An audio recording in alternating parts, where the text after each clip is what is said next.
아침은 여느 때와 같이 찾아왔다. 정확히 6시에 열리는 자동 커튼 틈새로 은빛 햇살이 스며들었다. 그 빛은 방을 가르며 차가운 대리석 바닥과 높이 솟은 회색 벽을 비췄다. 나는 슈퍼킹 사이즈 침대 위에서 몸을 뒤척이며 이집트산 실크 시트가 피부를 스치는 감촉을 느꼈다. 내 옆에는 박지훈이 아직 깊은 잠에 빠져 있었다. 규칙적인 숨소리, 평화로운 얼굴, 부드러운 아침 햇살이. 그의 단단한 턱선에와 닿는 이 각도에서 그는 동화 속 왕자님처럼 보였다. 나의 왕자님, 나의 남편. 우리의 삶은 완벽한 교향곡과 같았다. 적어도 나는 항상 그렇게 믿어왔다. 모든 음표는 정확하게 연주되었고 듣는 이의 부러움을 사는 하모니를 만들어냈다. 서울의 고급 주택가에 자리한 이 모더니즘 건축의 걸작은 우리의 무대였다. 나는 맨손으로 자신만의 왕국을 건설한 감독이자 땀과 눈물로 세운 회사의 CEO 자리에 앉아있는 여자였다. 그리고 지우는 그 무대의 주연 배우, 나의 성공이라는 그림을 완성하는 명석한 마케팅 이사였다. 나는 침대에서 내려와 맨발로 서늘한 바닥을 밟았다. 바닥부터 천장까지 이어진 거대한 통유리창으로 다가가 잠에서 깨어나는 도시의 풍경을 바라보았다. 마천루들이 구름을 찔렀고 멀리서 태양이 서서히 떠오르며 하늘을 주황빛과 황금빛으로 물들이고 있었다. 나는 종종 이곳에 서서 커피를 마시며 세상의 지배자가 된 듯한 기분을 느끼곤 했다. 이 모든 것, 이 호화로움은 내 노력의 결실이었다. 나는 이 모든 것을 누릴 자격이 있었다. 우리는 그럴 자격이 있었다. 주방의 자동 커피 머신에서 커피향이 풍겨오며 나를 상념해서 깨웠다. 주방으로 들어서자 지훈이 아일랜드 식탁에 앉아 나를 보며 미소 짓고 있었다. 그는 완벽하게 다려진 하늘색 셔츠 차림으로 단정했다. 살짝 곱슬거리는 머리카락은 아직 물기가 남아 남성적인 샴푸향을 풍겼다. 잘 잤어, 여보? 그의 목소리는 나른하고 깊었다. 결혼 7년 차에도 여전히 내 심장을 설레게 하는 목소리였다. 그는 내가 가장 좋아하는 블랙커피가 담긴 하얀 도자기 컵을 내밀었다. 잘 잤어. 나는 컵을 받아들고 그의 입술에 짧게 입을 맞추며 대답했다. 웬일로 벌써 준비 다 했네. 아침 회의 있어? 그는 토스트를 씹으며 고개를 끄덕였다. 일본 클라이언트랑 미팅이 있어서 좀 일찍 나가봐야 해. 당신은 오늘 바빠? 나는 그의 맞은편에 앉아 커피를 한 모금 마셨다. 늘 똑같지 뭐. 예산회의, 분기평가, 그리고 오후엔 경제 잡지랑 인터뷰. 역시 대단한 내 커리어 우먼. 그의 눈빛은 진심으로 반짝였다. 우리는 일과 주말 계획에 대한 가벼운 대화를 나누며 아침 식사를 마쳤다. 모든 것이 평범했고 모든 것이 제자리에 있는 느낌이었다. 이것이 우리의 일상이었다. 아무런 장애 없이 부드럽게 굴러가는 기계와도 같았다. 하지만 최근 들어 아주 미세한 삐걱거리는 소리가 간간히 들려왔다. 너무나 작은 소리라 나는 종종 무시해버리거나 그저 내 상상일 뿐이라고 치부했다. 그 소리는 사소한 일들의 형태로 나타났다. 몇 주 전, 지훈이 부산에서 중요한 프로젝트를 맡아 출장을 가야 했을 때처럼 말이다. 그는 2주를 꽉 채워 그곳에 있어야 한다고 했다. 나는 그를 지지했다. 물론 그가 얼마나 야심 있는 남자인지 잘 알고 있었다. 나처럼 말이다. 나는 공항까지 그를 배웅하며 꽉 안아주었고 몸조심하라고 당부했다. 그 주 동안 우리의 소통은 평소와 같았다. 매일 밤의 통화, 바쁜 와중에도 틈틈이 보내오는 짧은 메시지들. 첫 번째 이상한 낌새는 그가 돌아왔을 때 나타났다. 그는 선물이라며 아름다운 공예품을 내밀었다. 상자에는 부산이 아닌 경주의 유명한 공예장인의 이름이 적혀 있었다. 내가 무심코 그것에 대해 묻자 그는 웃으며 말했다. 아, 그거. 부산지사 동료가 주말에 경주 다녀온다길래 부탁해서 사온 거야. 당신이 이런 걸 좋아하는 거 생각나서? 그의 대답은 막힘이 없었다. 나는 미소 지으며 그 말을 믿었다. 왜 믿지 않겠는가? 그의 설명은 이치에 맞았다. 그는 내가 공예품을 좋아하는 것을 알았고 늘 세심했다. 나는 상자를 보관하고 그 사소한 이상함을 잊어버렸다. 그리고 밤에 걸려오는 전화들이 있었다. 가끔 거실에서 함께 영화를 보고 있을 때 그의 휴대폰이 울렸다. 그는 액정을 힐끗 보고는 서둘러 일어나 발코니로 나가 전화를 받곤 했다. 그의 목소리는 거의 속삭이듯 작아졌다. 내가 누구냐고 물으면 대답은 항상 같았다. 회사에서 또는 팀원들인데 작은 문제가 생겼대. 나 역시 회사를 이끄는 사람이기에 업무 스트레스를 이해했다. 사무실 일이 때와 장소를 가리지 않는다는 것도 잘 알았다. 그래서 나는 그냥 내버려 두었다. 다시 영화에 집중하며 잠시 솟아났던 궁금증을 억눌렀다. 박지우는 자기 일에 책임감이 강한 남자였다. 그것은 내가 그를 존경하는 이유 중 하나였다. 그의 출장은 지난 6개월 동안 점점 잦아졌다. 한 달에 한 번, 심지어 2번일 때도 있었다. 목적지도 광주에서 대구까지 다양했고 기간 역시 며칠에서 몇 주까지 제각각이었다. 그가 떠날 때마다 의식은 똑같았다.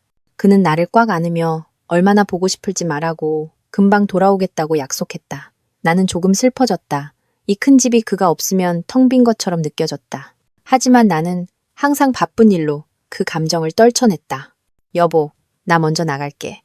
지훈의 목소리가 나를 상념에서 깨웠다. 그는 이미 현관에 서 있었고 어깨에는 서류 가방이 걸쳐 있었다. 나는 일어나 그에게 다가갔다. 그의 셔츠깃을 바로잡아 주었다. 결코 사라지지 않는 습관이었다. 운전 조심하고 점심 꼭 챙겨 먹어. 물론이지. 그는 미소 짓고는 내 이마에 오랫동안 입을 맞췄다. 오늘 저녁은 좀 늦을 것 같아.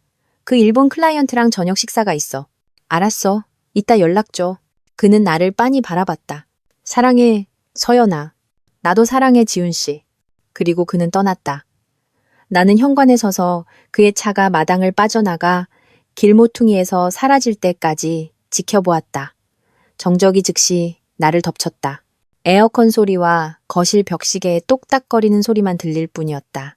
이 집은 나 혼자 있기엔 너무 크게 느껴졌다. 나는 식탁으로 돌아와 식어가는 커피를 마저 마셨다. 내 시선은 우연히 과일 바구니 옆에 놓인 지훈의 다른 휴대폰에 닿았다. 그가 게임 전용이라며 잘 쓰지 않는 그의 옛날 폰이었다. 그는 종종 그것을 집에 두고 다녔다. 나는 한 번도 그것에 대해 이상하게 생각해 본 적이 없었다. 휴대폰 2개를 가진 사람은 많으니까. 하지만 오늘 아침 왠지 모르게 그 휴대폰이 나를 부르는 것 같았다. 그것을 집어들고 싶은 이상한 충동이 일었다. 나는 고개를 저어 그 바보 같은 생각을 떨쳐냈다. 그건 박지훈의 사생활이었다.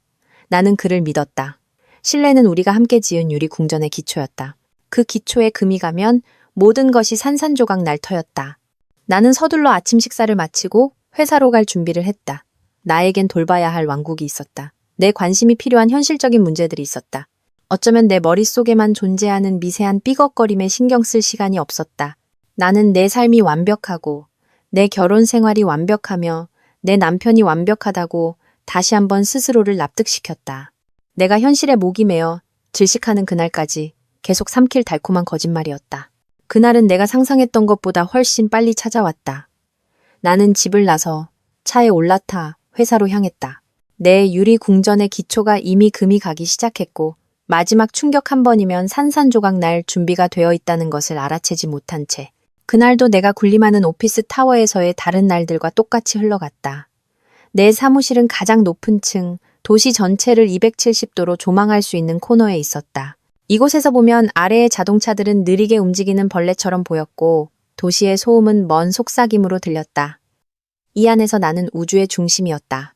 회사의 모든 중요한 결정은 내 머리에서 태어나 내 명령을 통해 실행되었다. 나는 방금 3시간에 걸친 지루한 예산 회의를 마쳤다. 각 부서장들은 긴장된 얼굴로 회의실을 빠져나가며 자신들이 처리해야 할 수정한 더미를 들고 있었다. 나는 살짝 욱신거리는 관자놀이를 눌렀다.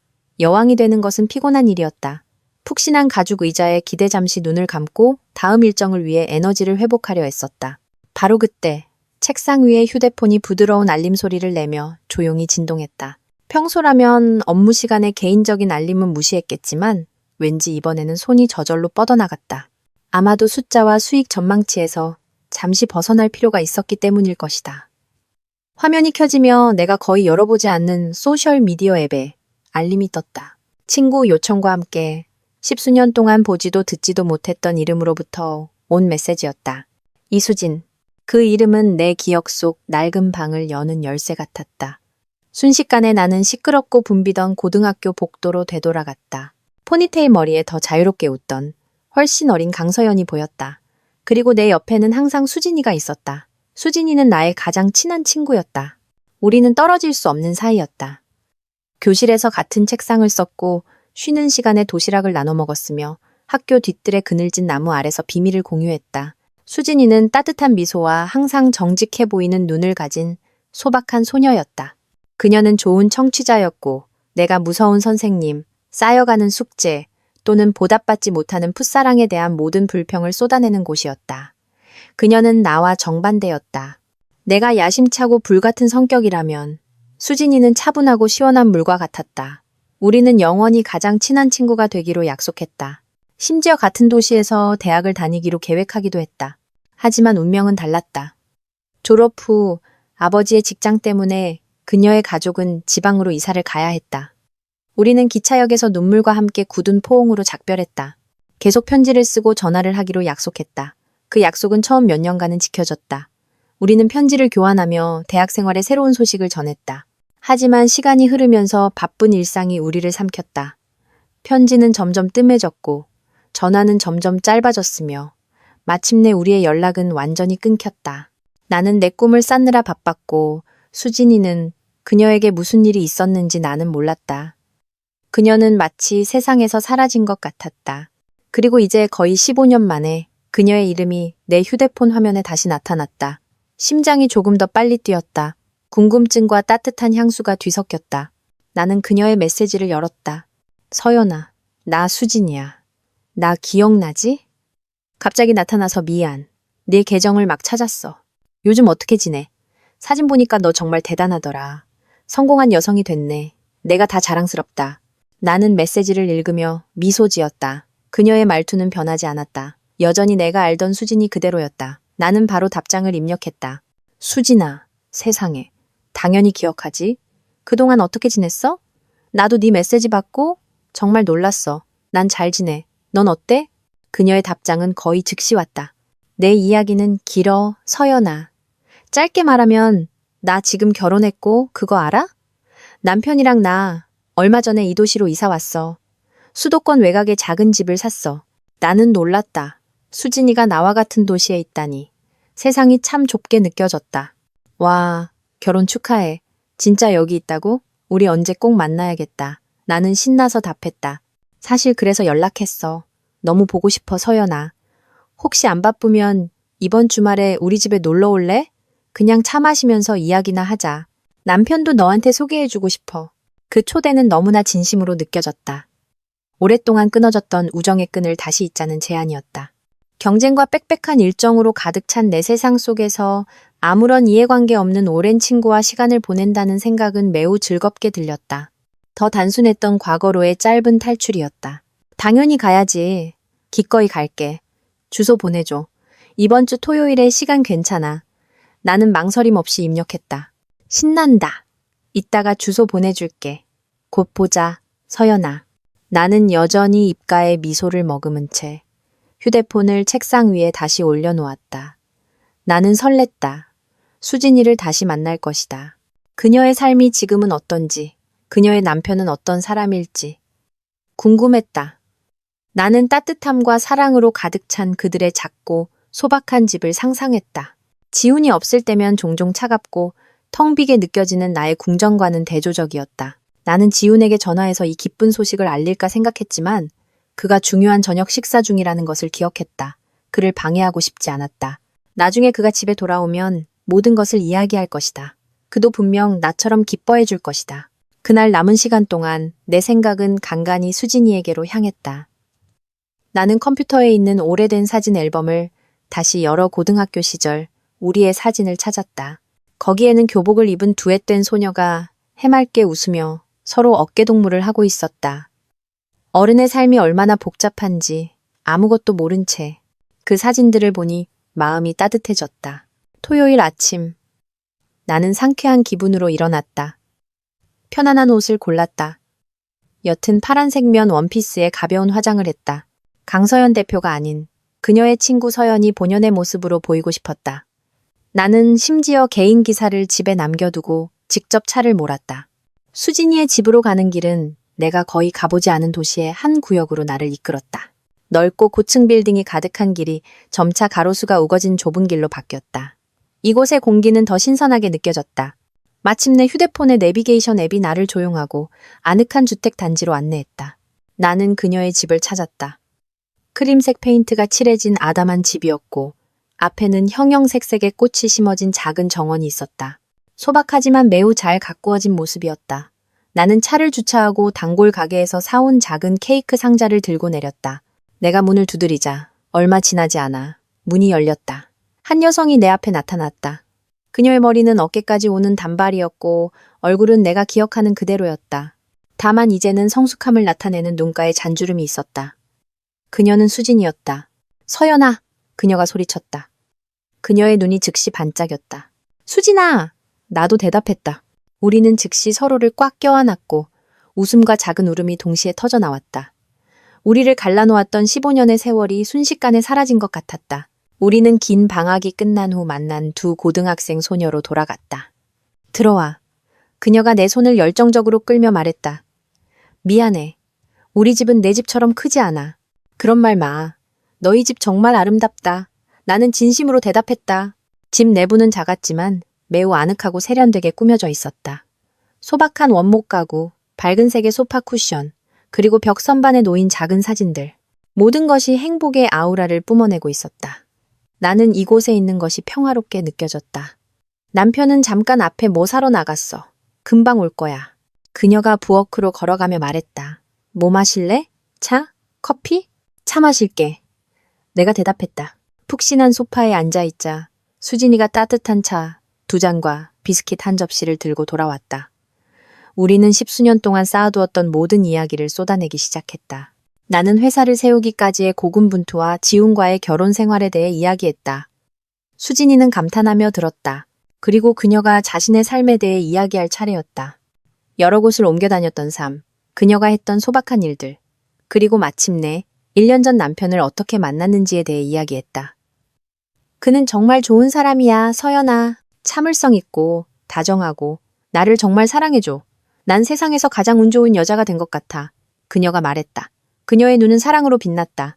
네가 행복하다니 나도 기쁘다. 수진아. 넌 그 모든 행복을 누릴 자격이 있어.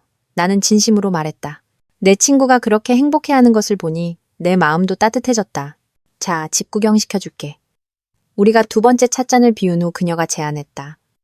볼 건 별로 없지만 우리 침실을 보여주고 싶어. 나는 그녀를 따라 좁은 복도를 걸었다. 그녀는 나를 그들의 소박한 침실로, 그리고 그녀가 작업실로 사용하는 작은 방으로 데려갔다. 그리고 마침내 우리는 다시 거실로 돌아왔다. 그리고 여기가 내가 제일 좋아하는 공간이야. 그녀가 벽 한쪽을 가리키며 말했다. 나는 그녀의 시선을 따라갔다. 그 벽에는 몇 개의 작은 풍경화 사이에 가장 큰 은색 액자에 담긴 사진 한 장이 걸려 있었다. 결혼 사진이었다. 우리 결혼 사진이야. 수진이가 자랑스럽게 말했다. 6개월 전에 결혼했어. 나는 미소 지으며 더 자세히 보기 위해 다가갔다. 내 친구를 그토록 행복하게 만든 행운의 남자의 얼굴을 보고 싶었다. 사진 속에서 수진이는 소박한 흰색 드레스를 입고 활짝 웃고 있었다. 너무나 아름다웠다. 그녀 옆에는 어두운 색 정장을 입은 늠름한 남자가 서 있었다. 그도 똑같이 행복하게 웃고 있었다. 나는 그 남자의 얼굴을 계속 쳐다봤다. 너무나 익숙한 얼굴, 단단한 턱선, 나를 항상 녹아내리게 만들던 미소, 매일 아침 눈 뜰 때마다 마주하던 눈, 심장이 멎는 것 같았다. 숨이 목구멍에서 막혔다. 내 주위의 세상이 빙빙 돌며 고요해졌다. 내가 잘못 본 게 분명해. 이건 불가능해. 하지만 나는 틀리지 않았다. 나는 아주 작은 차이점이라도 찾으려고 사진을 다시 뚫어지게 쳐다봤다. 하지만 없었다. 결혼 사진 속의 그 남자, 내 친구 수진이를 결혼식 날 다정하게 안고 있는 그 남자는 박지훈이었다. 세상이 멈췄다. 아니, 어쩌면 나만의 세상이 멈춘 것일지도 모른다. 수진이의 세상은 그녀의 행복의 축을 중심으로 즐겁게 계속 돌고 있었다. 결혼식 날에 대해 무언가 설명하는 그녀의 청아한 웃음소리는 멀리서 들려오는 기묘한 윙윙거림처럼 들렸다. 귀가 멍멍했다. 따뜻하고 아늑하게 느껴졌던 방 안의 공기는 이제 희박하고 차가워져 숨쉬기조차 힘들었다.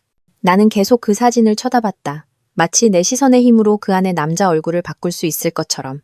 하지만 그 얼굴은 변하지 않았다. 그건 박지훈의 얼굴이었다. 그의 모든 굴곡, 모든 미소의 주름, 심지어 활짝 웃을 때 눈이 살짝 가늘어지는 방식까지.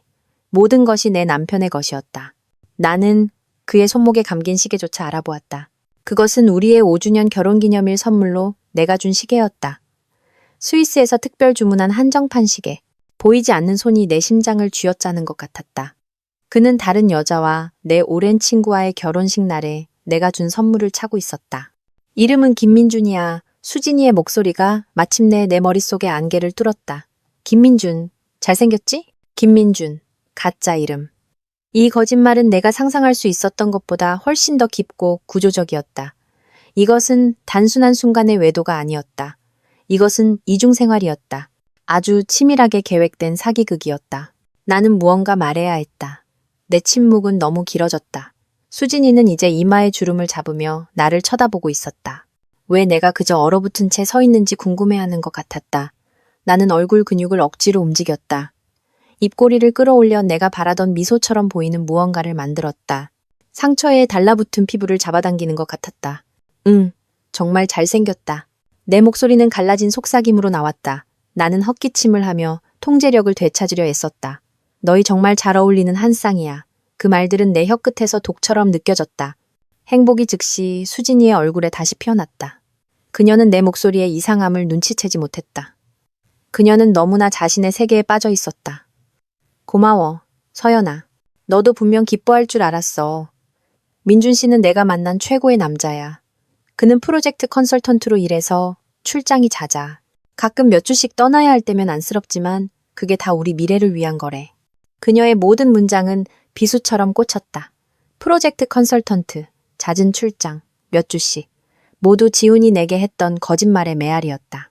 그가 다른 지방에서 중요한 프로젝트를 처리하고 있다고 말했을 때 실제로는 여기서 수진이와 가정을 꾸리고 있었던 것이다. 그가 대구에서 마라톤 회의를 하고 있다고 했을 때 실제로는 이세 아내와 함께 그들의 집을 꾸밀 가구를 고르고 있었던 것이다. 메스꺼움이 목구멍으로 치밀어 올랐다. 나는 당장 여기서 나가야 했다. 1분만 더 머무른다면 소리를 지르거나 저주받은 사진을 부숴버리는 것을 참을 수 없을 것 같았다. 수진아? 나는 그녀의 이야기를 부드럽게 끊으며 목소리를 안정적으로 유지하려 애썼다. 갑자기 머리가 너무 어지러운 것 같아. 나는 손가락으로 관자놀이를 눌렀다. 그럴듯해 보이길 바라는 제스처였다. 연기. 내 경력 내내 나는 어려운 클라이언트와 경쟁자들을 상대하며 여러 가면을 써야 했다. 하지만 이렇게 무겁고 고통스러운 가면은 없었다. 수진이의 표정은 즉시 걱정으로 바뀌었다. 어머, 서연아, 왜 그래? 얼굴이 너무 창백해. 자, 우선 앉아. 내가 물 한 잔 갖다 줄게. 아니, 괜찮아. 나는 그녀의 팔을 막았다. 그녀의 피부 접촉이 전기 충격처럼 느껴졌다. 난 괜찮아. 아마 그냥 피곤해서 그런가 봐. 요즘 일이 너무 많았거든. 좀 쉬어야 할 것 같아. 하지만 너 이제 막 도착했잖아. 의사라도 부를까? 그녀가 진심 어린 걱정으로 물었다. 그 걱정이 상황을 더욱 고통스럽게 만들었다. 그녀는 아무것도 몰랐다. 그녀는 나와 같은 희생자였다. 단지 그녀는 거짓된 행복 속에 살고 있었고 나는 방금 현실의 지옥으로 끌려 들어왔을 뿐이었다. 아니 정말 괜찮아. 그냥 집에 가서 좀 누워있으면 돼. 정말 미안해, 수진아. 우리 재회의 나를 망쳐버렸네. 나는 꾸며낸 후회로 가득 찬 목소리로 말했다. 그런 말 마. 내 건강이 제일 중요하지. 그럼 내가 앞까지 바래다 줄게. 그녀가 내 팔을 부축하며 말했다. 내가 그렇게 약하지는 않았지만 우리는 천천히 현관문으로 걸어갔다. 한 걸음 한 걸음이 불타는 수뒤를 걷는 것 같았다. 내 머릿속은 아수라장이었다. 차에 탈 때까지는 정상적으로 보여야 했다. 그녀 앞에서 무너지면 안 됐다. 현관에서 수진이가 나를 안아주었다. 친구의 따뜻한 포옹이었다. 하지만 내가 느낀 것은 뼈를 애는 듯한 차가움 뿐이었다. 나는 그녀의 향수 냄새를 맡을 수 있었다. 부드러운 백합 향기. 지훈도 이 집에 돌아올 때마다 같은 향기를 맡았을까? 이따 집에 도착하면 연락 줘. 그녀가 당부했다. 그리고 다음엔 꼭 다시 만나자. 네, 남편도 데리고 와. 강서연의 마음을 사로잡은 그 대단한 남자를 꼭 만나보고 싶어. 그 요청은 마지막 일격이었다. 나는 한마디도 할 수 없어 뻣뻣하게 고개를 끄덕일 수밖에 없었다. 나는 그녀의 포옹을 풀고 내 차로 빠르게 걸어갔다. 감히 뒤돌아보지 못하고 차에 타자마자 문을 잠갔다. 수진이가 여전히 문 앞에 서서 걱정스럽게 손을 흔드는 것이 보였다. 나는 시동을 걸고 그녀를 향해 억지 미소를 지어 보인 다음 가속 페달을 밟았다. 차가 그 아늑한 주택단지를 떠났다. 나는 울지 않았다. 눈물은 나오지 않았다. 오직 엄청난 공허함만이 존재했다. 나는 떨리는 손으로 운전했다. 내 눈은 앞을 똑바로 향했지만 내 생각은 한 장의 그림에 고정되어 있었다. 그 배신의 벽에 걸린 결혼사진. 그 그림이 내 머릿속에서 계속 맴돌았다. 지훈의 미소, 수진이의 미소, 그들의 맞잡은 손, 내 실내의 폐허 위에 세워진 그들의 행복. 나는 어디로 가는지도 모른 채 계속 운전했다. 내가 아는 것은 내가 집으로 향하고 있지 않다는 것뿐이었다. 내가 천국이라고 여겼던 그 집은 이제 내 인생 최대의 연극 무대처럼 느껴졌다. 그리고 나는 방금 그 모든 이야기가 거짓이었다는 것을 깨달은 유일한 관객이었다.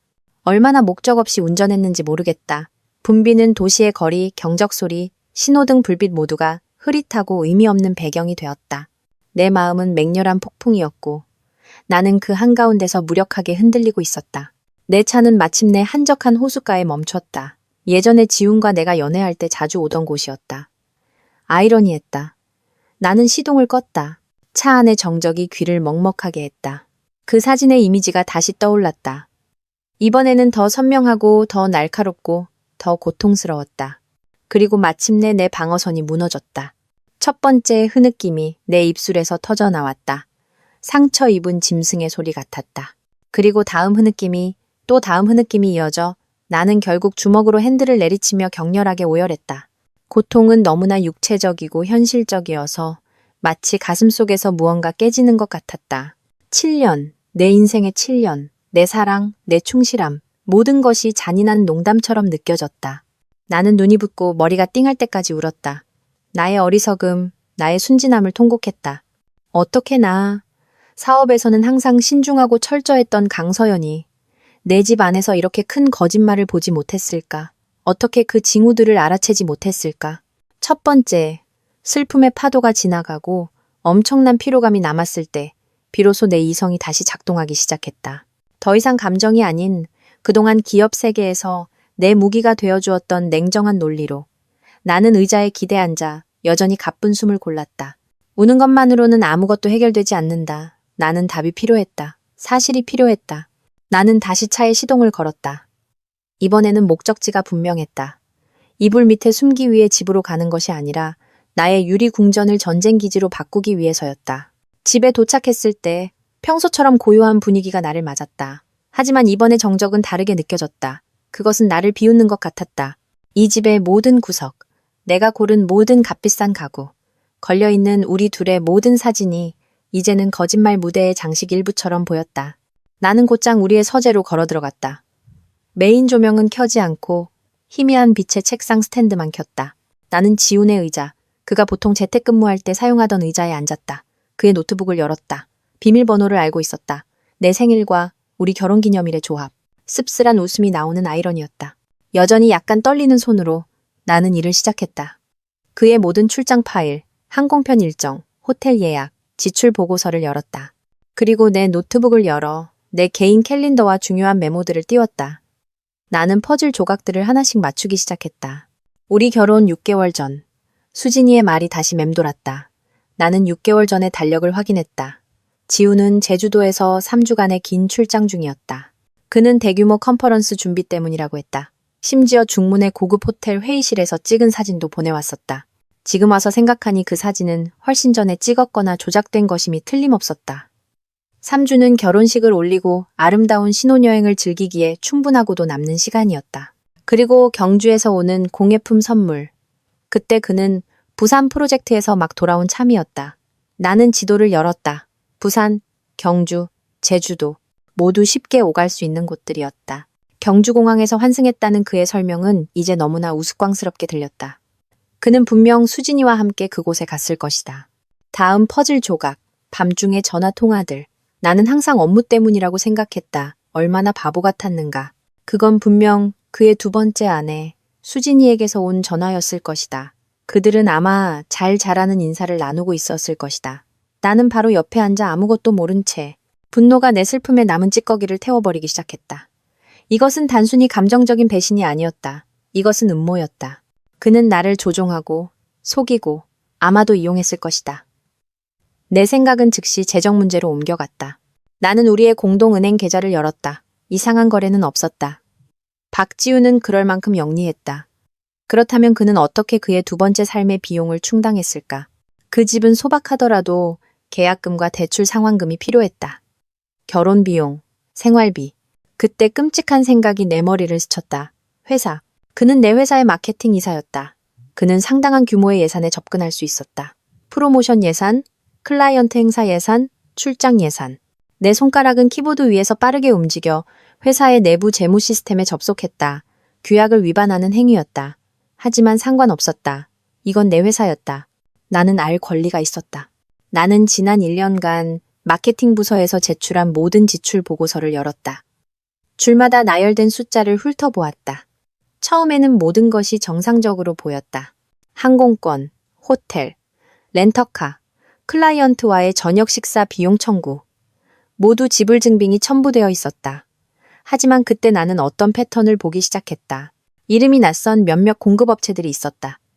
행사 기념품 공급업체, 지역 미디어 컨설팅 서비스, 지역 회의 장소 대여.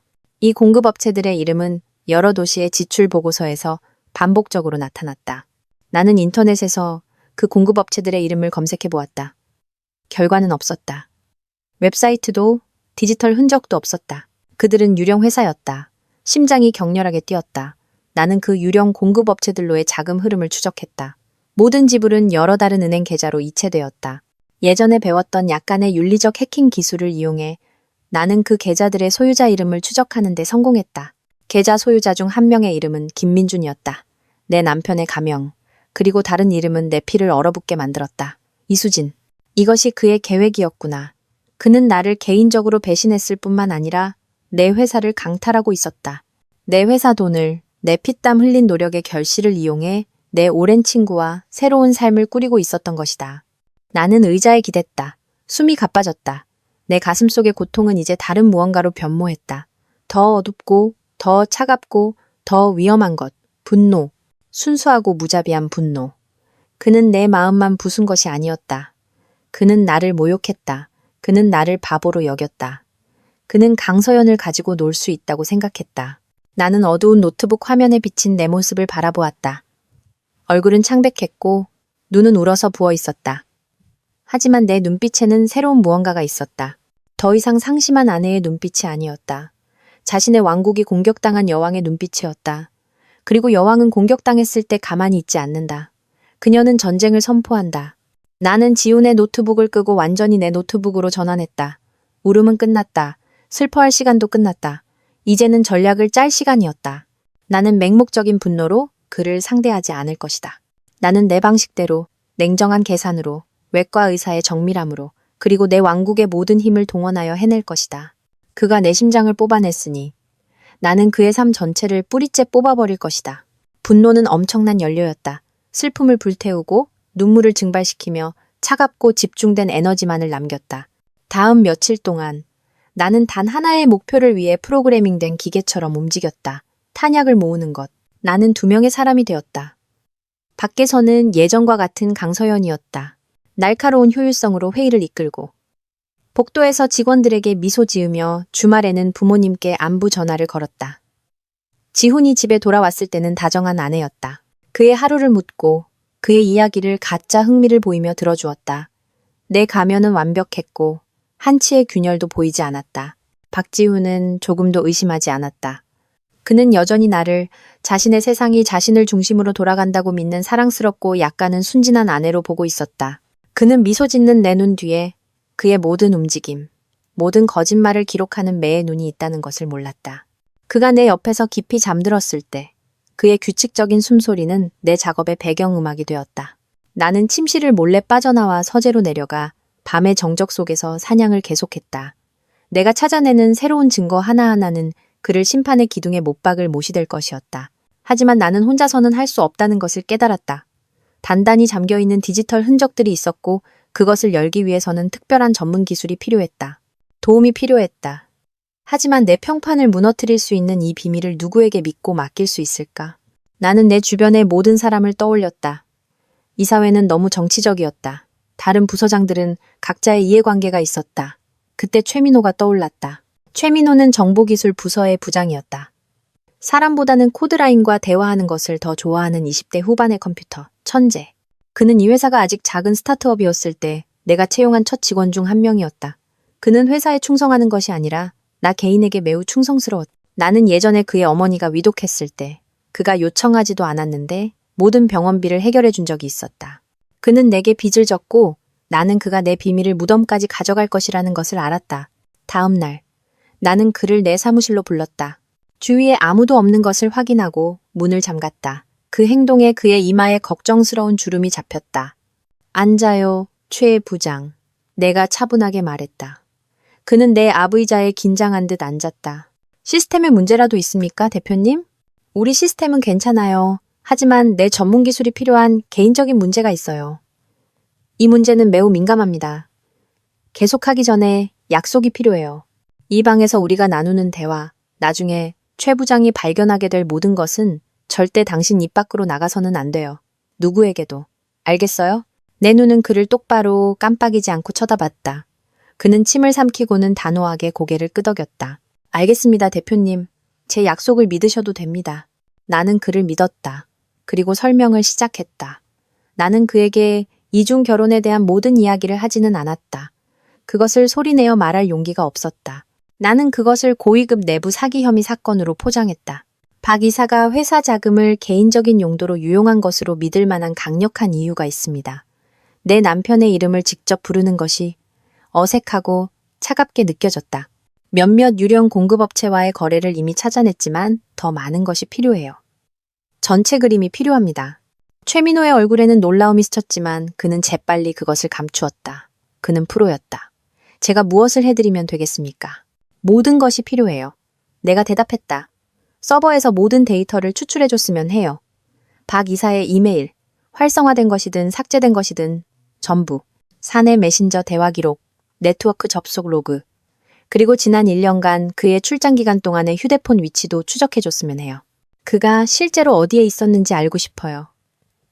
발각되지 않고 할 수 있겠어요? 최민호는 잠시 침묵했다. 그의 명석한 두뇌는 즉시 그 요청을 처리했다. 가능합니다, 대표님. 시간은 좀 걸리겠지만 가능합니다. 그의 계정에 미러 백업을 만들어서 활성 계정에 접속하지 않고 작업하겠습니다. 위치 추적은 휴대폰이 인터넷에 연결되어 있는 한 기지국 신호나 GPS를 통해 추적할 수 있습니다. 이건 불법입니다, 대표님. 알아요. 내가 차갑게 대답했다. 역대 가장 비밀스러운 내부 감사라고 생각해요. 이 명령은 CEO인 나에게서 나온 것으로 간주하세요. 내가 전적으로 책임지겠습니다. 그는 다시 고개를 끄덕였다. 이번에는 더 확신에 차 있었다. 알겠습니다, 대표님. 제게 48시간을 주십시오. 완전한 보고서를 드리겠습니다. 좋아요. 필요하다면 재택근무하세요. 이 일에 대해 아무도 알아서는 안 됩니다. 내가 명령했다. 알겠습니다, 대표님. 최민호가 떠난 후 나는 약간의 안도감을 느꼈다.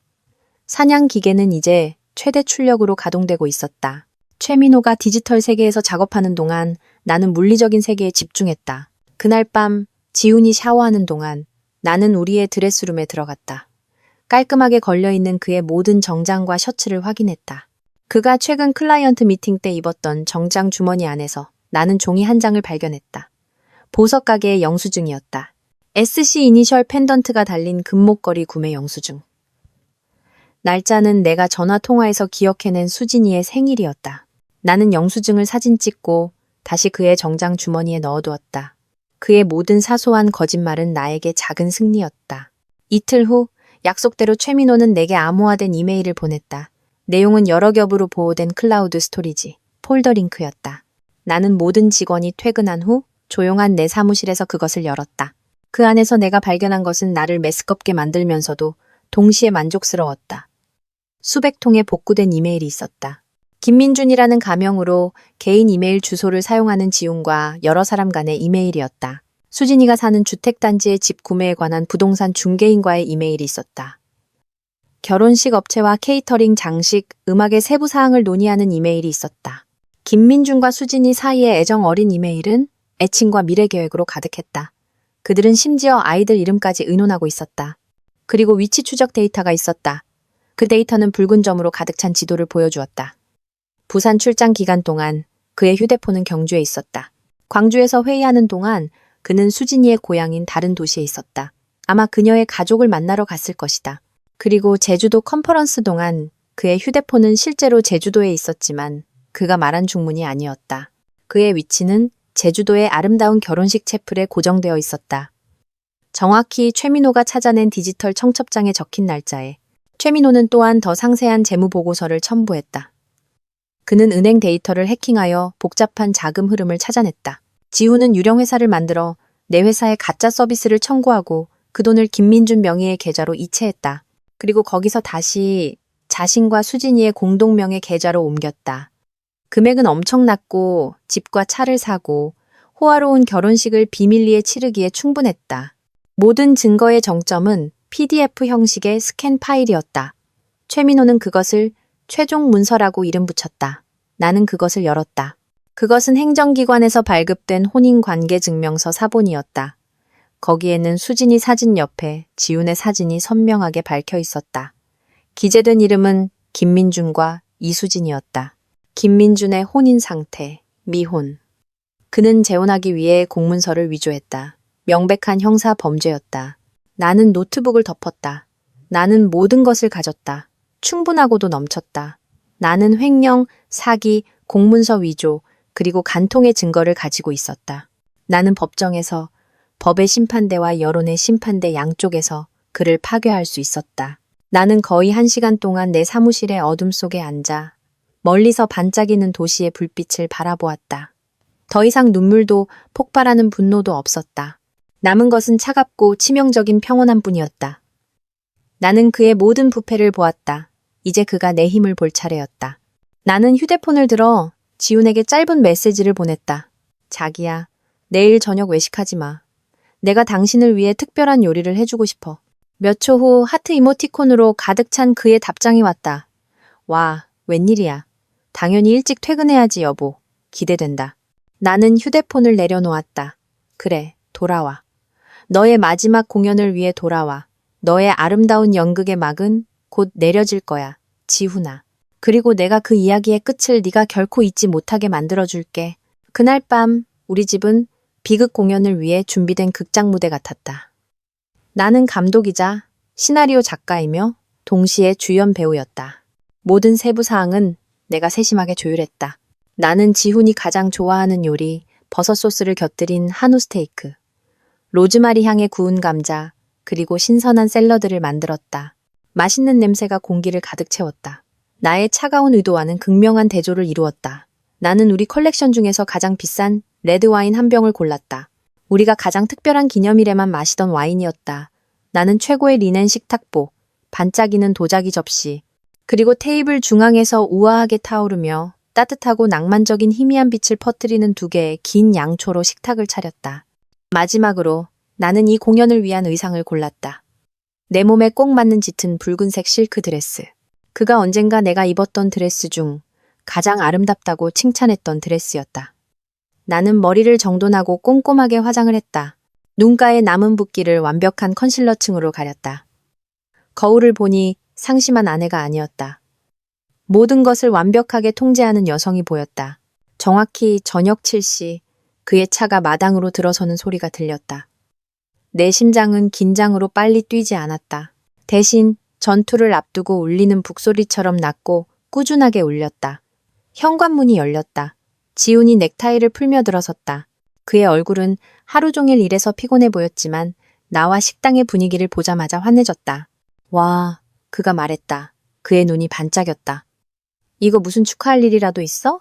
우리 기념일 잊어버린 거 아니지? 그는 나에게 다가와 서류 가방을 바닥에 내려놓고 뒤에서 나를 안으며 목에 키스했다. 오늘 밤 당신 정말 아름답다. 나는 억지 미소를 지으며 그를 마주 보았다. 아무 날도 아니야. 그냥 우리 둘이 좋은 시간 보내고 싶었어. 이렇게 지낸 지 꽤 된 것 같아서. 좋은 생각이야. 그가 말했다. 그의 미소는 진심이었고 걱정 없어 보였다. 그는 자신의 바로 앞에 있는 낭떠러지를 전혀 알지 못했다. 우리는 식탁에 앉았다. 나는 우리 잔에 와인을 따랐다. 우리는 건배했다. 우리 유리잔의 맑은 부딪힘이 집의 정적 속에서 울려 퍼졌다. 우리를 위하여. 그가 말했다. 진실을 위하여. 내가 나지막이 대답했지만 그는 듣지 못했다. 저녁 식사가 시작되었다. 그는 스테이크를 맛있게 먹으며 내 요리를 몇 번이고 칭찬했다. 그는 사무실에서의 하루 새로 따낸 클라이언트, 성공적인 프레젠테이션에 대해 이야기했다. 나는 귀에 깊게 듣고 고개를 끄덕이고 미소 지으며 가끔 질문을 던졌다. 나는 그가 자신의 거짓말 무대를 최대한 높이 쌓도록 내버려 두었다. 그가 더 높이 날수록 떨어질 때 더 아플 테니까. 메인 요리가 거의 비워졌을 때 나는 때가 되었다고 느꼈다. 나는 포크와 나이프를 내려놓고 그를 똑바로 쳐다봤다. 지훈 씨, 내가 차분한 목소리로 시작했다. 나 지난 주말에 오랜 친구를 만났어. 그는 냅킨으로 입술을 닦으며 눈썹을 치켜 올렸다. 그래? 누군데? 수진이, 이수진. 기억나? 내 고등학교 때 제일 친했던 친구. 아주 잠깐, 정말 아주 잠깐 동안 나는 그것을 보았다. 그의 눈에 스친 공황의 섬광. 너무나 빨라서 보통 사람이라면 놓쳤을 것이다. 하지만 나는 아니었다. 나는 그것을 똑똑히 보았다. 그의 턱 근육이 약간 긴장했지만 그는 재빨리 평정을 되찾았다. 수진이라. 이름은 들어본 것 같은데 너무 오래전이라. 그래. 요즘 어떻게 지낸대? 그가 물었다. 그의 말투는 태연했다. 감탄할 만한 연기였다. 잘 지내. 아주 잘. 내가 대답했다. 결혼해서 이 도시로 막 이사 왔대. 내가 그 새 집에 다녀왔는데 아주 아늑한 집이더라. 나는 잠시 말을 멈추고 내 말이 공중에 떠다니게 두었다. 나는 옆 의자에 놓아두었던 핸드백을 집어 그 안에서 종이 한 장을 꺼냈다. 그것은 내가 보석가게 영수증을 몰래 찍어둔 사진이었다. 나는 그것을 그의 와인잔 옆 테이블 위에 놓았다. 나 어제 백화점 보석 매장에 들렀는데 정말 예쁜 목걸이를 봤어. 이거랑 비슷하게 생겼더라. 직원이 말하길 이 목걸이는 얼마 전에 한 남자가 아내 생일 선물로 사갔대. 펜던트가 S 프라이니셜이었어. 수진이처럼. 그는 영수증 사진을 쳐다봤다. 그의 얼굴에서 핏기가 가시기 시작했다. 서연아, 무슨 말을 하고 싶은 거야? 아무 뜻 없어. 그냥 흥미로운 우연의 일치라고. 내가 말했다. 그리고 나는 다음 장을 꺼냈다. 김민준 이름으로 된 제주도 허니문 스위트 호텔 예약 사본이었다. 뭔가 흥미로운 게 또 뭔지 알아? 수진이가 6개월 전에 결혼했다고 하더라고. 그리고 내가 기억하기로 6개월 전에 당신은 제주도에서 컨퍼런스 중이었지. 정말 피곤했겠다. 열심히 일하는 동안 거기 있는 많은 사람들은 신혼여행 중이었을 텐데. 예를 들면 이 방을 예약한 커플처럼 말이야. 땀이 그의 관자놀이를 적시기 시작했다. 그는 더 이상 먹지 않았다. 그의 손은 테이블 위에서 멈춰 있었다. 서연아, 이건 분명 오해야. 정말? 그럼 아마 이걸 설명할 수 있겠네. 나는 세 번째 문서를 꺼냈다. 혼인관계 증명서 사본. 나는 그것을 테이블 위로 천천히 밀어 그의 접시 바로 앞에 멈추게 했다. 그는 그 문서를 쳐다봤다. 그의 눈은 공포로 커졌다. 그와 수진이의 사진이 종이 위에서 그를 마주보고 있었다. 김민준이라는 이름과 미혼이라는 상태가 굵고 선명하게 인쇄되어 있었다. 그의 가면이 깨지기 시작했다. 이건 당신이 생각하는 그런 게 아니야. 그의 목소리가 떨리기 시작했다. 설명할 수 있어. 나도 정말 듣고 싶네. 내가 말했다. 내 말투는 여전히 차분했지만 뼈를 내는 듯 차가웠다. 설명해봐, 지훈 씨. 김민준에 대해 설명해봐. 당신의 결혼에 대해 설명해봐. 당신의 두 번째 집에 대해 설명해봐. 그리고 설명하는 김에 이것도 설명해봐. 나는 마지막 보고서를 꺼냈다. 그의 유령 회사로 자금이 흘러 들어간 것을 보여주는 내가 빨간색 형광펜으로 표시해둔 몇 장의 회사 재무 보고서였다. 바로 그때 그가 무너졌다. 모든 가식은 사라졌다. 그는 테이블 위에 증거 더미를 쳐다보고는 절망에 찬 눈으로 나를 쳐다봤다. 서연아, 미안해. 그가 속삭였다. 그리고 울기 시작했다. 악어의 눈물이었다. 그는 의자에서 일어나 내 옆에 무릎을 꿇고 내 손을 잡으려 했다. 나는 마치 그의 손이 부린 것처럼 내 손을 뺐다. 내가 미쳤었어, 여보. 내가 무슨 생각을 했는지 모르겠어. 수진이, 걔가 날 함정에 빠뜨렸어. 걔가. 내 말 끊지 마.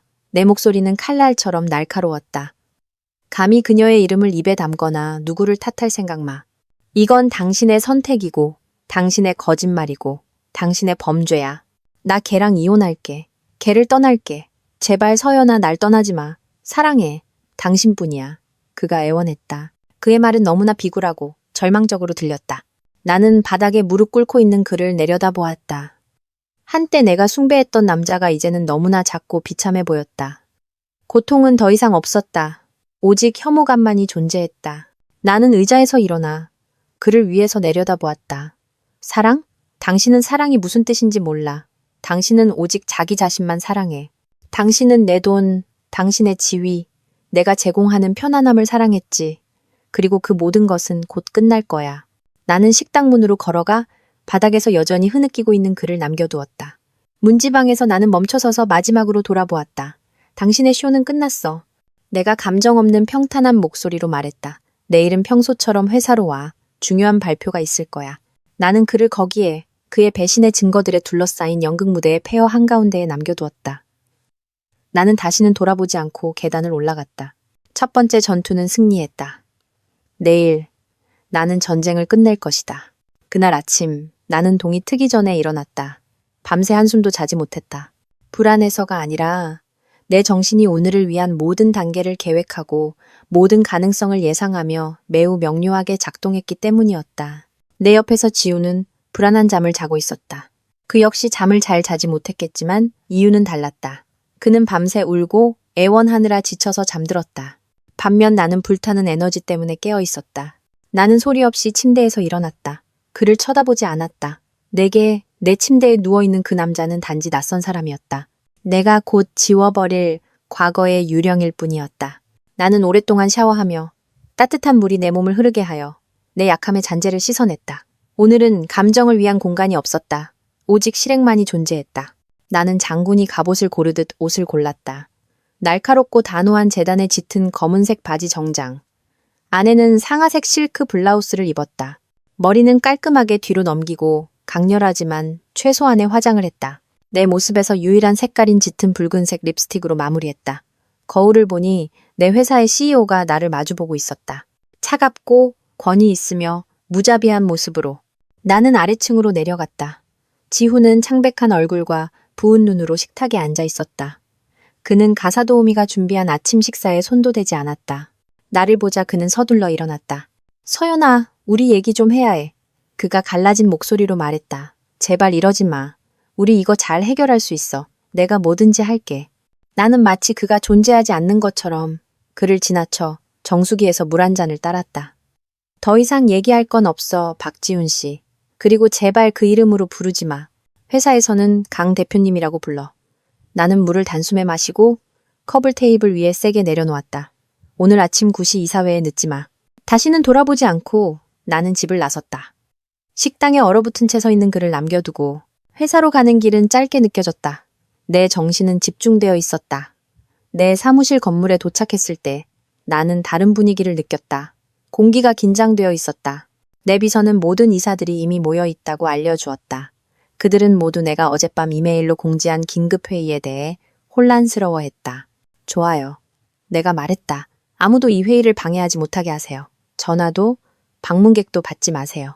나는 복도 끝에 있는 회의실로 걸어갔다. 내 하이힐 소리가 고요한 대리석 바닥에 울려 퍼졌다. 한 걸음 한 걸음이 내 남편의 세계를 무너뜨릴 망치질이었다. 나는 회의실 문을 열었다. 모든 시선이 내게 쏠렸다.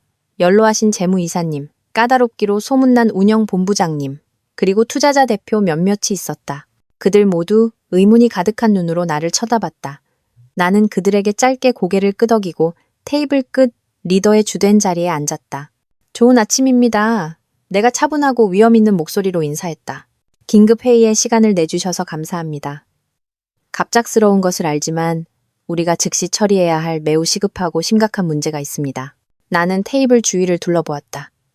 모두가 주에 깊게 몸을 앞으로 기울였다. 그때 회의실 문이 열렸다. 지훈이 들어왔다. 그의 모습은 엉망이었다. 셔츠는 구겨졌고 넥타이는 삐뚤어졌으며 얼굴은 10년은 더 늙어 보였다. 그는 비틀거리며 내 맞은편의 빈자리로 걸어갔다. 그의 눈은 애원으로 가득 차 나를 쳐다봤다. 나는 차갑고 텅 빈 눈빛으로 그의 시선을 맞받아쳤다. 자, 이제 모두 모였으니 시작하죠. 나는 그에게서 시선을 돌리며 말했다. 마치 그가 방 안에 의미 없는 가구인 것처럼. 나는 비서에게 각 사람에게 두꺼운 검은색 파일을 나눠주라고 요청했다. 여러분 앞에 놓인 것은 제가 며칠 전 지시한 내부 감사 결과 요약본입니다. 이 감사는 마케팅 부서에 초점을 맞췄습니다. 종이 넘기는 소리가 들렸다. 그들이 첫 페이지를 읽자 얼굴이 굳어지는 것을 볼 수 있었다.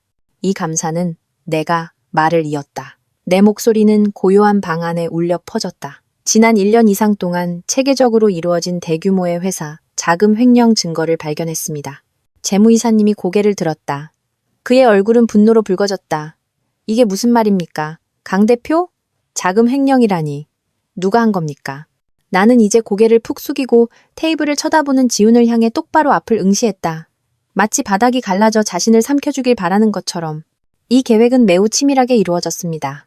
나는 재무이사님의 질문을 잠시 무시하며 설명했다. 범인은 여러 유령 공급업체를 만들었습니다. 이 회사들은 우리 회사에 존재하지 않는 서비스에 대해 청구서를 보냈습니다. 미디어 컨설팅, 기념품 조달, 장소 대여 등등. 모든 청구서는 한 사람, 마케팅 부서장인 박지훈 이사에 의해 승인되고 지불이 허가되었습니다. 모든 고개가 일제히 지훈을 향해 돌아갔다. 방안은 충격과 억눌린 분노로 숨막히는 듯했다. 지훈은 더욱 고개를 숙였고 어깨는 축 처졌다. 그는 이미 판결을 기다리는 피고인처럼 보였다. 파일 안에서 내가 말을 이었다. 여러분은 가짜 송장 사본, 해당 유령 회사 계좌로의 이체 증명, 그리고 그 돈이 결국 여러 개인 계좌로 들어갔음을 보여주는 자금 흐름 추적 결과를 보실 수 있습니다.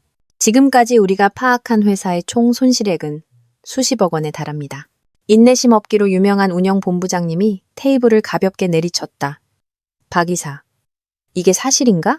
대답해. 지우는 고개를 들지 않았다. 그는 단지 나지막이 중얼거렸다. 제가 설명할 수 있습니다. 설명할 필요 없어. 재무이사님이 소리쳤다. 이 숫자들만으로도 모든 게 설명되잖아. 당신은 우리 모두를 강탈한 거야. 나는 손을 들어 진정을 요청했다. 여러분, 재정적 손실 외에도 이 행위는 윤리강령의 중대한 위반, 직권 남용, 그리고 가장 중요한 것은 형사범죄입니다. 나는 잠시 말을 멈추고 내 말에 무게가 스며들게 했다. 그리고 나는 처형의 문장을 내뱉었다. 이 반박할 수 없는 증거들을 바탕으로 저는 회사 CEO로서 이사회의 박지훈 이사에 대한 불명예 해고를 발의합니다. 지금 이 시간부로 효력이 발생합니다. 완전한 침묵이 방을 감쌌다. 그러자 재무이사님이 즉시 입을 열었다. 동의합니다. 동의합니다. 운영본부장님이 뒤따랐다. 한 명씩 모든 이사들이 그 발의에 동의했다. 망설임도 논쟁도 없었다. 판결은 만장일치로 내려졌다. 지우는 마침내 고개를 들었다. 눈물이 그의 뺨을 타고 흘렀다. 그는 나를 쳐다보며 입술은 소리 없이 움직였다. 내 이름을 부르며 나는 그를 무시했다. 결정은 내려졌습니다. 박지훈 씨는 공식적으로 더 이상 이 회사의 직원이 아닙니다. 차량, 법인카드, 출입증을 포함한 모든 회사 자산은 오늘부로 회수됩니다. 나는 책상의 인터콤 버튼을 눌렀다. 보안팀. 이사회 회의실로 들어와 주세요. 문이 열리고 건장한 체격의 보안 요원 2명이 들어왔다. 그들은 혼란스러워 보였지만 명령을 기다리며 꼿꼿이 서 있었다. 해고 외에도 내가 말했다. 이번에는 내 목소리가 이전보다 더 차가웠다. 회사는 법적 조치를 취할 것입니다. 우리는 오늘 아침 이 횡령 사건을 경찰에 고발할 것입니다. 우리는 전액 손해배상을 청구하고 범인이 합당한 처벌을 받도록 할 것입니다. 이것이 마지막 일격이었다. 지훈의 얼굴은 공포로 창백해졌다. 직업을 잃는 것뿐만 아니라 그는 징역형에 처할 위기에 놓였다. 제발. 그가 속삭였다. 그의 목소리는 거의 들리지 않았다. 서연아, 제발. 그러지 마. 나는 회의가 시작된 이후 처음으로 그의 눈을 똑바로 쳐다봤다. 요원님들. 내가 보안팀에게 말했다. 이분을 건물 밖으로 안내해 주세요. 회사 소유의 재산을 가지고 나가지 않는지 확인해 주시고요. 그의 출입 권한은 즉시 차단됩니다. 2 요원은 지훈에게 다가갔다. 그들은 정중하지만 단호하게 그의 팔을 잡았다. 지훈은 저항하지 않았다. 그는 더 이상 힘이 없었다. 그는 범죄자처럼 그 방에서 끌려나가는 것을 내버려 두었다. 그가 내 자리를 지나갈 때 그는 마지막으로 나를 쳐다봤다. 증오, 후회, 그리고 완전한 패배가 뒤섞인 시선이었다. 나는 그의 시선에 답하지 않았다. 나는 그의 뒤로 닫히는 문을 바라보았다. 끝났다. 폭풍은 지나갔다. 나는 한때 그를 존경했던 모든 사람들 앞에서 그의 인생의 주기둥을 무너뜨렸다. 나는 그의 직위, 그의 명예, 그리고 그의 미래를 빼앗았다. 전문적인 세계에서의 내 복수는 끝났다. 나는 여전히 놀라워하는 이사들을 다시 쳐다봤다. 나는 심호흡을 하고 다시 CEO의 얼굴을 했다. 자, 그럼 다음 한 건으로 넘어가죠. 회복 조치와 임시 마케팅 책임자 임명에 대해 논의합시다. 나는 다시 일에 몰두했다. 마치 방금 아무런 특별한 일이 일어나지 않은 것처럼. 마치 7년 동안 내 옆에서 잠들었던 남자를 방금 파멸시키지 않은 것처럼. 한때 자신의 권력의 상징이었던 건물에서 쫓겨난 후 지훈은 로비에 멍하니 서 있었다. 그를 지나치는 직원들의 시선이 수천 개의 바늘처럼 느껴졌다. 그의 불명예스러운 해고 소식은 불길보다 더 빨리 퍼져나갔다. 그의 주머니 속 휴대폰은 계속해서 진동했다. 궁금해하거나 아마도 비웃는 동료들의 부재중 전화와 메시지로 가득했다. 그는 모든 것을 무시했다. 비틀거리는 걸음으로 그는 건물을 나와 지갑에 남은 현금으로 택시를 불렀다. 그가 갈 수 있는 곳은 단 한 곳.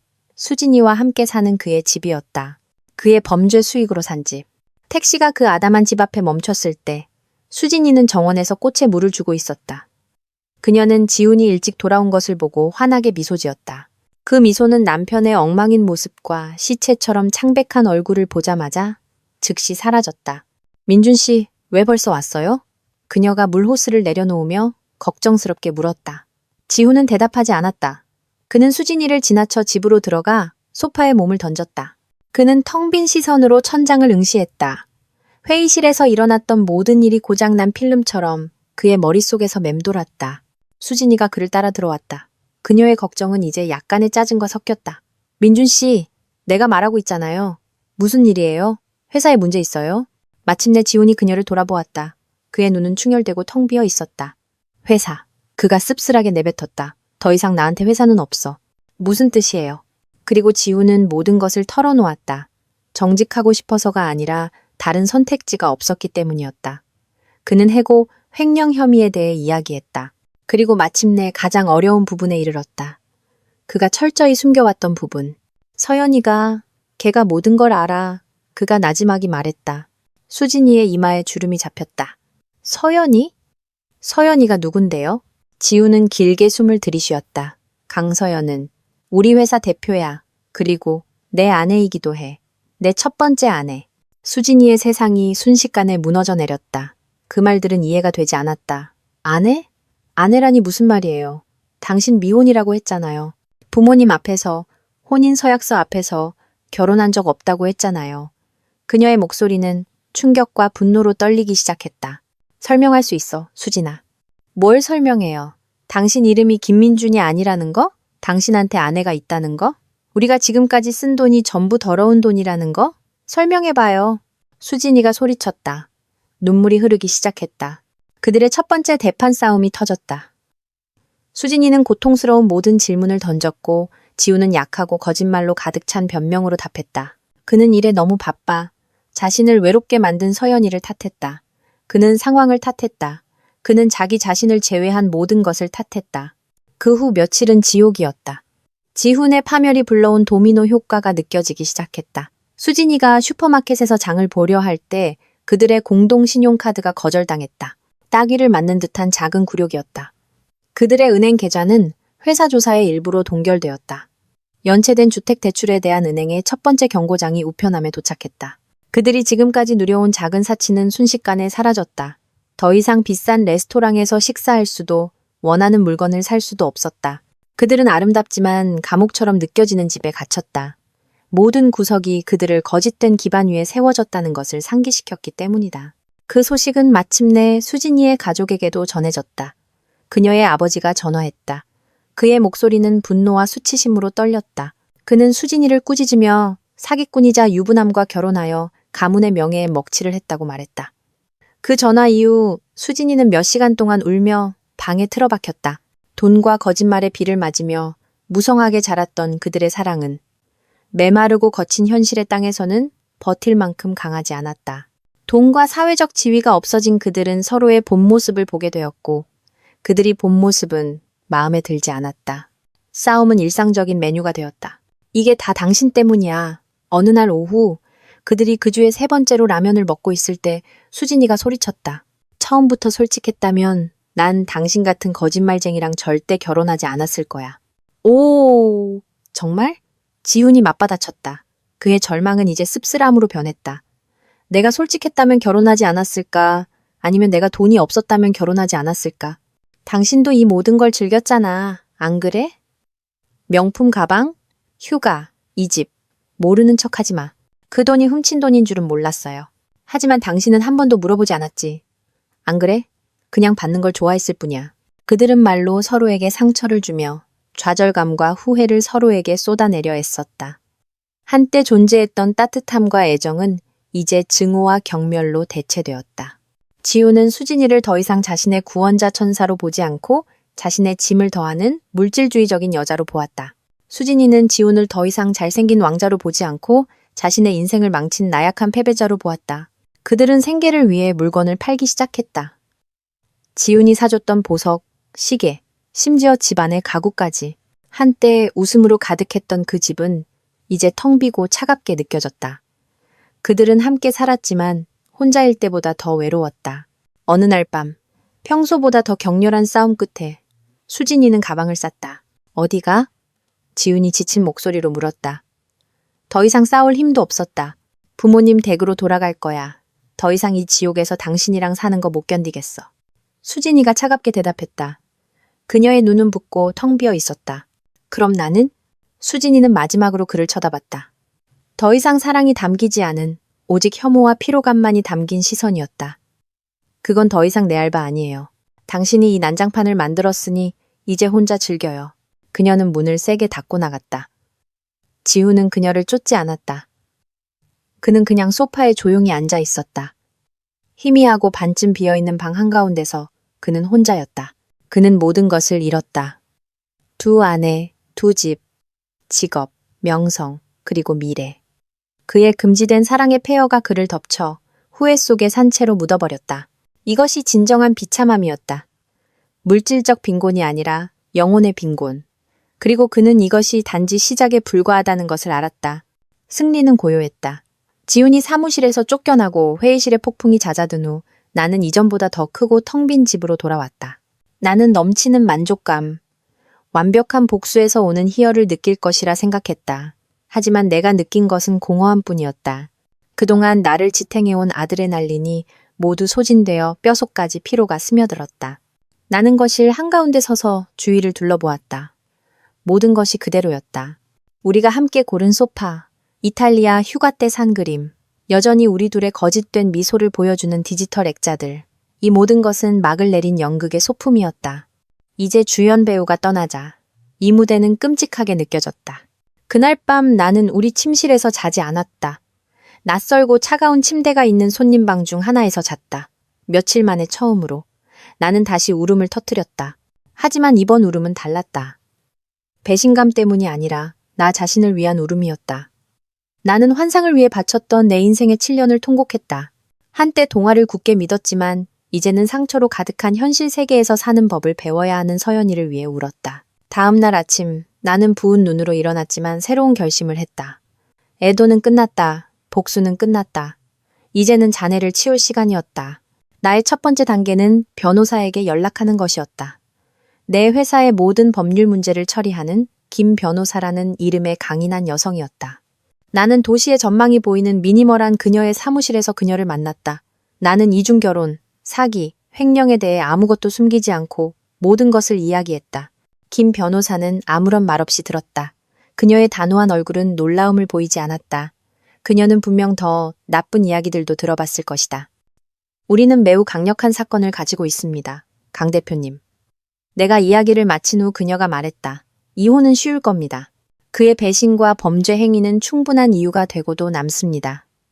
우리는 그가 아무것도 갖지 못하도록 소송을 제기할 수 있습니다. 형사사건에 대해서는 모든 증거를 경찰에 제출할 것입니다. 횡령과 공문서 위조 증거로 그는 심각한 징역형에 처하게 될 겁니다. 나는 고개를 끄덕였다. 해야 할 일을 해주세요, 김 변호사님.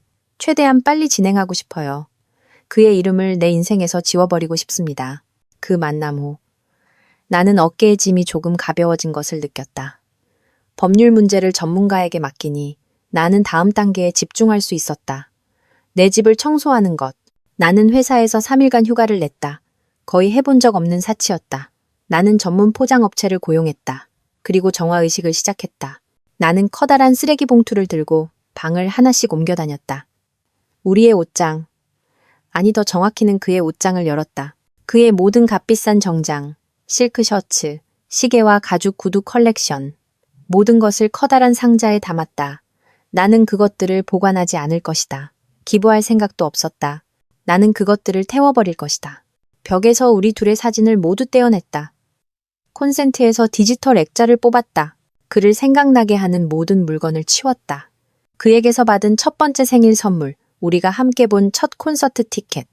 심지어 그가 읽고 침대 옆 탁자에 남겨둔 책들까지. 이것은 고통스러운 과정이었다.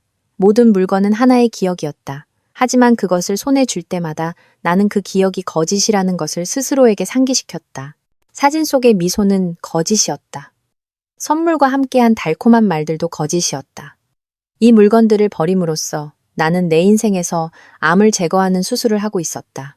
3일 후 집은 다르게 느껴졌다. 더 넓고 더 조용했다. 하지만 이것은 평화로운 정적이었다. 더 이상 그의 흔적은 없었다. 남은 것은 오직 내 물건들 뿐이었다.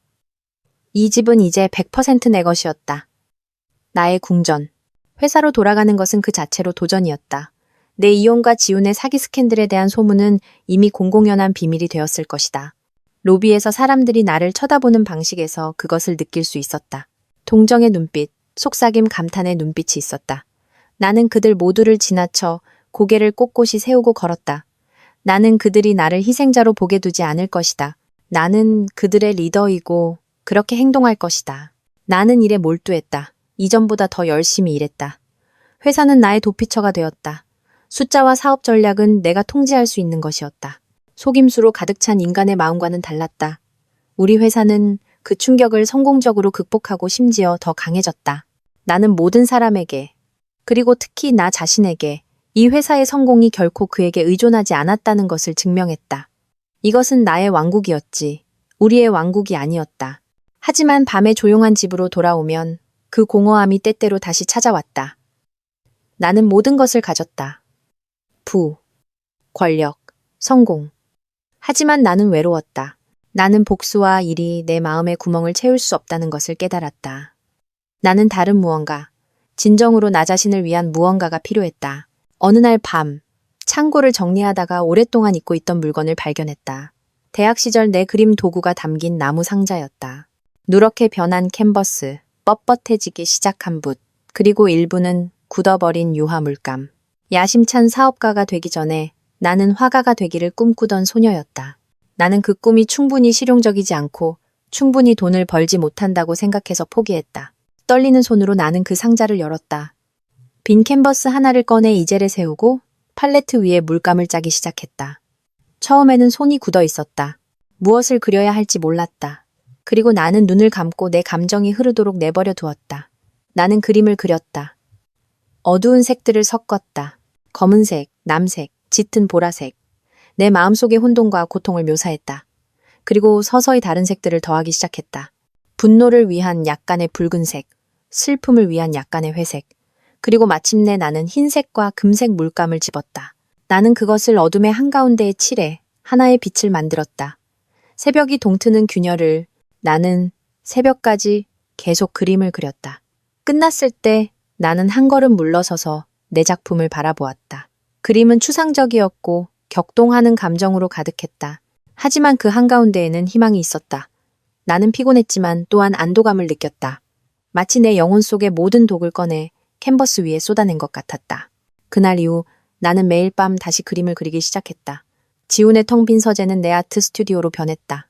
그림은 나의 치료가 되었다. 그것은 내 마음의 궁전을 다시 짓는 나의 방식이었다. 더 이상 깨지기 쉽고 거짓으로 가득 찬 유리궁전이 아니라 내 안에서 발견한 힘을 기초로 내 감정의 다채로운 색으로 지어진 궁전. 나는 내 행복이 누구에게도 의존하지 않는다는 것을 깨닫기 시작했다.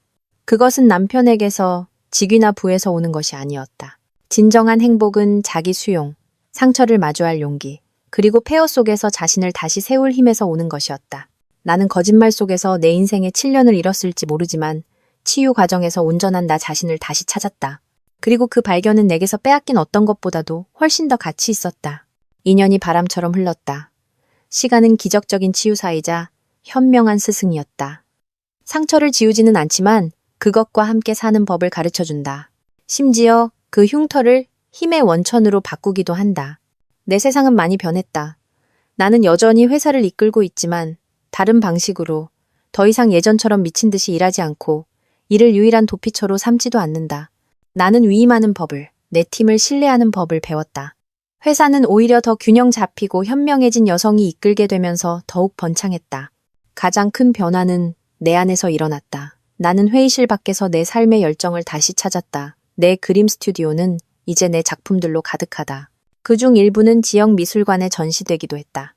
나는 또한 회사 CSR 프로그램의 일환으로 작은 재단을 설립했다. 사기 및 가정폭력 피해 여성을 위한 무료 법률 지원 및 상담을 제공하는 재단이었다. 나의 쓰라린 경험은 다른 사람을 도울 수 있는 무언가로 변모했다. 나는 더 이상 왜 이런 일이 나에게 일어났을까? 라고 묻지 않는다. 대신 이런 일이 나에게 일어났기 때문에 나는 그들을 도울 수 있다는 것에 감사한다.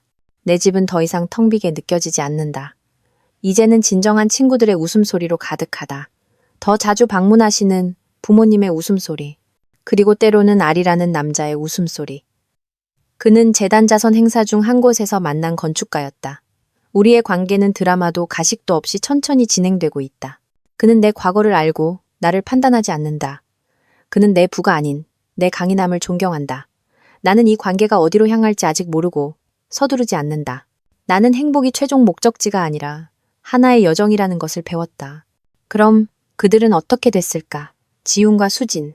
긴 법적 절차 끝에 지훈은 횡령 및 공문서 위조 혐의로 징역 4년형을 선고받았다. 그는 또한 회사의 모든 손실을 배상하라는 명령을 받았다. 우리의 이혼 소송은 나의 모든 요구를 받아들였다. 그는 한 푼도 받지 못하고 내 인생에서 사라졌다. 내 변호사로부터 듣기로 수진이는 그의 형사재판이 시작되기도 전에 그와 이혼했다고 한다. 그녀는 수치를 안고 고향으로 다시 사라졌다. 나는 거의 그들을 생각하지 않았다. 그들은 내 인생이라는 책에서 내가 읽기를 마친 굳게 닫아버린 한 챕터에 불과했다. 그러던 어느 날 오후 나는 회의를 마치고 집으로 돌아가는 길이었다. 내 차는 다소 붐비고 낙후된 도시의 한 구역, 신호등 교차로에서 멈췄다. 창밖을 내다보다가 내 눈은 우연히 익숙한 인물을 포착했다. 길 건너편, 페인트가 낡은 편의점 앞에서 한 남자가 박스 트럭에서 음료수 상자 더미를 내리고 있었다. 그는 낡은 편의점 유니폼을 입고 있었다. 그의 얼굴은 초췌했고 실제 나이보다 훨씬 늙어 보였다. 한때 항상 깔끔하게 정돈되어 있던 그의 머리는 숱이 적어지고 헝클어져 있었다. 그의 등은 피로로 약간 구부정했다. 그 남자는 지훈이었다. 그는 아마 가석방되었을 것이다. 나는 증오도 동정도 아닌 눈으로 그를 바라보았다. 아무것도 느끼지 못했다. 그는 우연히 알았던 낯선 사람처럼 보였다. 그때 한 여자가 값싼 식료품이 든 비닐봉지를 들고 편의점에서 나왔다. 그녀는 소박한 실내복을 입고 있었고 화장기 없는 얼굴은 지쳐 보였다. 그녀는 지훈에게 다가갔고 그들은 긴장돼 보이는 짧은 대화를 나누었다. 그들의 입모양으로 보아 그들이 논쟁하고 있다는 것을 알 수 있었다. 그 여자는 수진이었다. 그들은 다시 함께였다. 아마 다른 선택지가 없었기 때문일 것이다. 그들은 스스로 만든 불운한 운명에 묶여 있었다. 논쟁 후 수진이가 먼저 걸어갔다. 지훈은 시무룩한 얼굴로 일을 계속했다. 그들의 금지된 사랑은 고통으로 가득 찬 동반자 관계로 끝났다. 신호등이 녹색으로 바뀌었다. 가주시죠, 기사님. 내가 차분한 목소리로 운전기사에게 말했다. 차는 다시 움직이기 시작했고 그 광경을 뒤로했다. 나는 다시 돌아보지 않았다. 더 이상 볼 필요가 없었다. 그것은 더 이상 내 이야기의 일부가 아니었다. 집에 도착해서 나는 바로 들어가지 않았다. 나는 작은 정자를 지은 뒤뜰로 걸어갔다. 그곳에서 나는 석양을 볼 수 있었다. 하늘을 주황색, 분홍색, 보라색의 아름다운 그라데이션으로 물들이는 석양을. 나는 2년 전의 나 자신, 세상이 무너져 내렸던 망가진 여성을 떠올렸다. 그 여성은 이제 너무나 멀게 느껴졌다.